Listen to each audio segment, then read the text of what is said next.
செல்லம், இன்னைக்கு உனக்கு ஒரு கதை சொல்லட்டுமா? கோகுலத்துல இருந்த ஒரு குறும்புக்கார பையனை பத்தின கதை. அவன் பேரு கண்ணன்.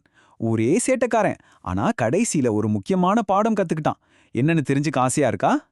சரி சரி, முதல்ல இங்க என் பக்கத்துல வந்து உட்கார்ந்துக்கோ. நான் சொல்ல போற கதைய ரொம்ப கவனமா கேட்கணும், சரியா? இது ரொம்ப சுவாரஸ்யமான கதை. கதை ஆரம்பிக்குது. கோகுலம்னு ஒரு அழகான கிராமம் இருந்துச்சு. அந்த ஊரே எப்பவும் கலகலான்னு இருக்கும். அங்கதான் நம்ம கண்ணன் இருந்தான்.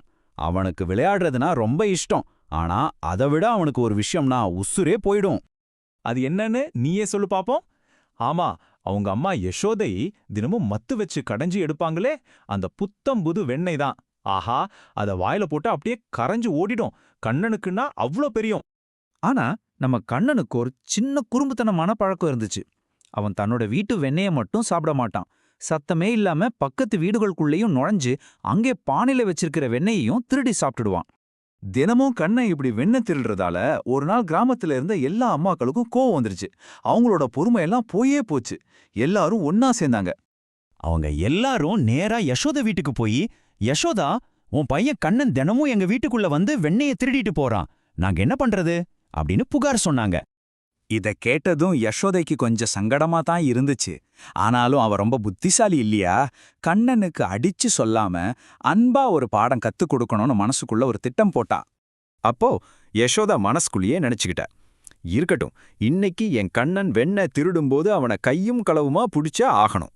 அவங்க நினைச்ச மாதிரியே அடுத்த நாள் யாரும் கவனிக்காத ஒரு மூலையில போய் ஒளிஞ்சுக்கிட்டு கண்ணனுக்காக காத்துட்டு இருந்தாங்க. என்ன நடக்குதுன்னு பார்க்கலாம் வாங்க.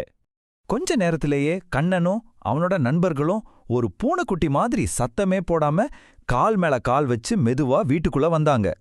கண்ணன் அவனோட நண்பர்கள் காதுல போய் மெதுவா, ஷ், யாரும் சத்தம் போடாதீங்க, சீக்கிரமா வெண்ணெயை எடுத்து சாப்பிட்டுட்டு இங்கிருந்து போயிடலாம் அப்படின்னு சொன்னான். அவங்க வெண்ணெய் பானைய திறந்து ஆளுக்கு கொஞ்சம் எடுத்து சாப்பிட ஆரம்பிச்சப்போ திடீர்னு ஒரு குரல் கேட்டுச்சு, கிருஷ்ணா. அம்மாவை பார்த்ததும் கண்ணனுக்கு ஒரு நிமிஷம் பயந்துருச்சு. ஆனா அடுத்த நொடியே அவன் செஞ்சதுக்கு ஒரு காரணமும் சொன்னான். இங்கதான் கதையோட முக்கியமான திருப்பமே வருது. கண்ணன் ரொம்ப அப்பாவித்தனமா, அம்மா, நான் மட்டும் தனியா சாப்பிடலையே, என் நண்பர்களுக்கும் சேர்த்து தான் எடுத்தேன். நாங்க எல்லாரும் ஒன்னா சேர்ந்து சாப்பிடும்போது ரொம்ப சந்தோஷமா இருக்கு அப்படின்னு சொன்னான்.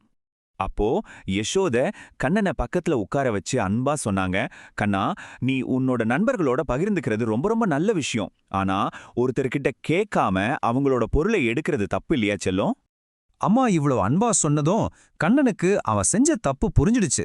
உடனே, சாரி அவ்வா, இனிமே நான் யார்கிட்ட இருந்தும் எதையும் கேட்காம எடுக்கவே மாட்டேன் அப்படின்னு சத்தியம் பண்ணி கொடுத்தான்.